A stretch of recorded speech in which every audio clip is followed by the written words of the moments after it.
Carissimi amici, scusate la capigliatura alla barba, ma siamo in montagna e oggi vi inizio a parlare dello Smooth 4, il gimbal della Zhiyun, l'azienda cinese che a me, per il mio, lavora molto bene e fa dei gimbal a basso costo che praticamente funzionano benissimo. Iniziamo a parlare oggi, non sarà una recensione ma sarà una vera e propria prova su strada, perché recensioni ce ne sono, comparazioni con altre con gimbal più costosi di altre marche ne sono state fatte tante, ma io preferisco la prova su campo perché a me è piaciuto moltissimo, funziona bene e per il videomaking anche professionale è perfetto. Innanzitutto vi farò vedere come inserire lo smartphone all'interno del suo alloggiamento e poi andremo a vedere i comandi con l'applicazione nativa della Zhiyun, anche perché tutti i comandi che vediamo sul pannello principale, praticamente su questa ghiera, sono quasi tutti dedicati all'applicazione, anche se ovviamente ce ne sono qualcuno che funziona anche autonomamente senza applicazione. Ma bando alle chiacchiere, dopo la sigla andiamo a scoprirle insieme.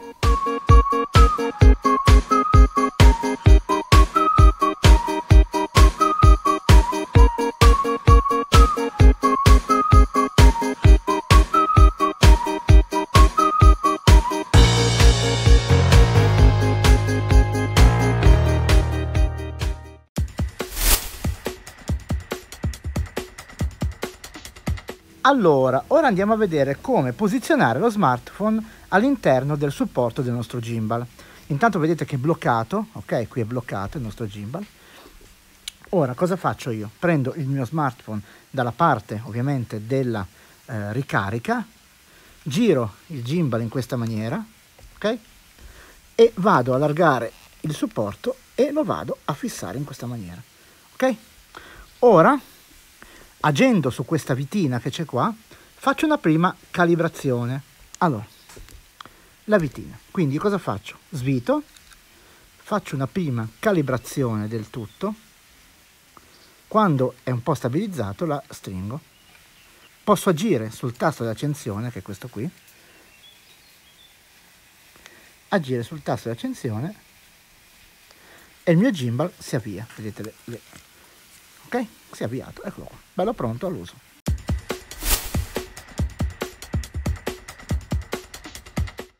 Allora, per agganciare il gimbal al cellulare, a smartphone, è molto semplice, basta abilitare il Bluetooth, poi andare nell'applicazione Zhiyun Z Play e selezionare il gimbal che avete. Praticamente in questo video selezioneremo il Smooth 4. Una volta cliccata sulla voce per l'aggancio fa tutto da solo e in 448 viene agganciato il gimbal e viene mostrata la schermata principale dell'applicazione Zhiyun.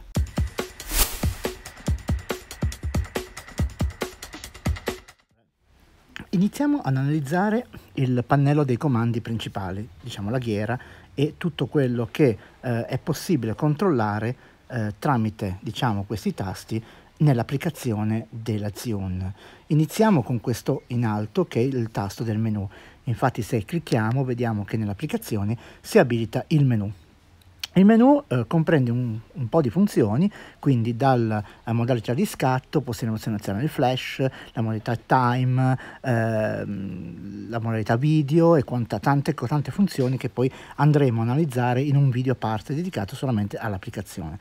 Per selezionare una di queste opzioni basta cliccare sul tasto al centro ok e vedete che catapultati nel menu dedicato alla opzione che avete scelto. Per tornare indietro basta cliccare di nuovo il menu e praticamente uscite dal menu stesso. Il tasto invece alla mia destra non è altro che la funzione che fa scomparire dallo schermo il display. In fondo vedete che sotto ci sono le indicazioni diciamo della modalità di scatto, vengono praticamente omesse dal display.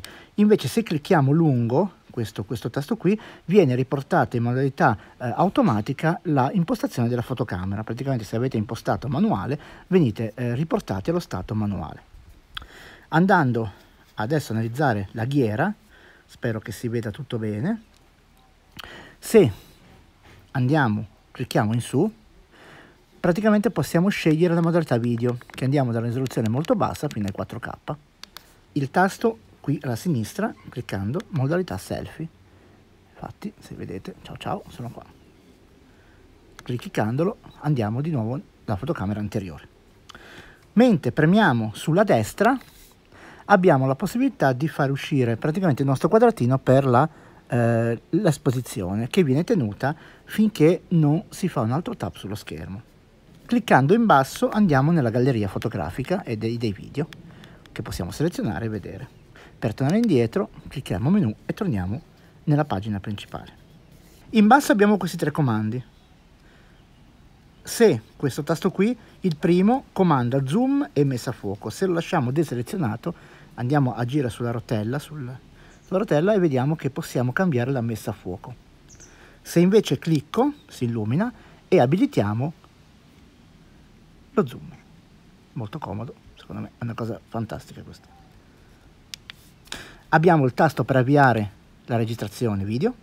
Una volta cliccato avviamo, una volta cliccato stoppiamo, e la possibilità di scattare una foto. Allora, analizziamo adesso questo tasto praticamente in basso, che ci permette di loccare, fare il lock del nostro gimbal, cioè lui segue il nostro polso, oppure in follow mode, che praticamente resta bloccato sulla posizione in quale l'abbiamo lasciato. Poi vi farò vedere praticamente come agisce questo tasto qua. Quindi sopra lock mode e sotto invece follow mode libero. Abbiamo invece sul posteriore abbiamo questi altri 2 tasti che ci permettono di, uno, praticamente quando siamo in follow mode, di premere questo sotto e lui cosa fa? Praticamente segue il nostro polso come fosse in lock mode. Invece questo sopra ci permette di fare degli slide, che poi vi farò vedere come fa. Praticamente lui segue il nostro movimento molto velocemente. Andiamo a vedere questi tasti adesso a cosa servono. Praticamente abbiamo visto prima la macro praticamente fatta nel video precedente. Allora, il lock mode e follow mode. Lock mode, il gimbal segue il mio movimento del polso, quindi segue quello che io faccio. Se io lo sblocco, vado in follow mode, il gimbal resta dove io l'ho lasciato, quindi non segue più nessun movimento. Per poter far seguire il movimento del polso devo cliccare il tasto in basso e lui risegue il mio movimento. Vedete che ovviamente fa tutti i movimenti della mia mano. Per riportare il gimbal in stato di default, 2 cliccate sotto e il gimbal ritorna allo stato di default. Il tasto sopra permette di fare slide veloci. Vedete? Praticamente lui cambia il movimento in base al mio polso molto velocemente. Per ritornare in lock mode, tiro sul tastino e lui ritorna in lock mode. Di nuovo il tasto sotto per ritornare in posizione di default. Molto comodo, molto bello, semplice da usare. Ora vi faccio vedere una cosa molto interessante. Se riesco a mettere a fuoco bene, vedete che qua c'è una sorta di presa USB. Questa presetta USB, dicono dalla Zhiyun che quando sarà in commercio un cavetto che praticamente permetterà di caricare il vostro smartphone con il gimbal. Quindi cosa succede? Che potrete avere praticamente riprese quasi infinite col vostro smartphone, perché ovviamente la batteria non dura in eterno. Si sa benissimo che i smartphone consumano molto, quindi se possiamo collegare qui il nostro smartphone e caricarlo mentre riprendiamo, tanto di guadagnato. Ovviamente abbiamo anche la presa USB per caricarlo con un alimentatore. Ovviamente la ricarica non è veloce, ma la durata sono 10-12 ore, quindi ne abbiamo per i beati. Quindi direi che a mio avviso questo gimbal è un acquisto molto interessante, diciamo in base al costo che ha, che è molto basso. Bene, spero che questo video vi sia piaciuto, che vi abbia reso l'idea di questo gimbal che, anche se a basso costo, funziona benissimo, per il videomaker professionale più che sufficiente. Abbiamo di qua anche lo Smooth Q, che anche lui è un gimbal pazzesco, quindi io vi invito, vi metto il link in descrizione dove acquistarlo, vi aspetto per la prossima puntata sull'applicazione, vi spiegherò un po' come funziona. Vi aspetto al prossimo video, un saluto!